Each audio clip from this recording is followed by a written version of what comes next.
Good evening. No ifs, ands, or buts about it. The governor's office pushing in-person classes above all else. It came up time and time again in the governor's much anticipated classroom guidelines. Tonight, as Cameron Taylor reports, teachers say it leaves much to be desired. Tonight, teachers are learning about the state's guidelines for the upcoming school year. I was concerned as a high school teacher, as an educator with an autoimmune disease.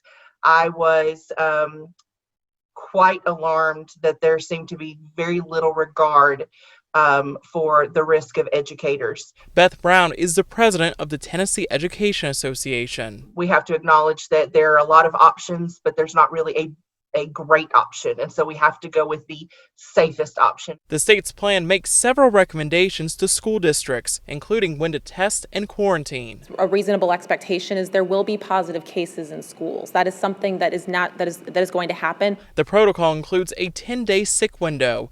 Anyone testing positive for the virus must isolate at home for 10 days, and they have to be feeling better for at least 24 hours. Anyone within 6 feet of someone who has COVID-19 for 10 minutes or more must quarantine at home for 14 days. The state says they'll also give districts a decision tree. It'll have recommendations on how to keep buildings open safely when a case pops up in a school. As far as what are the definitive benchmarks, what kind of guidance they're giving to local districts, we did not hear anything about that. Safety equipment will be given to teachers. That includes face masks, thermometers, and face shields. They'll also get a classroom disinfecting kit to use for the year. Can we guarantee that a teacher may not test positive? That we can't guarantee that. That's what worries Brown as the school year gets ready to start. Cameron Taylor, News 4 Nashville.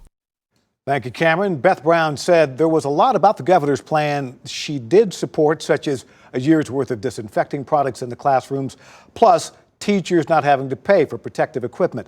And above all, that the ultimate decisions are being left up to local school boards.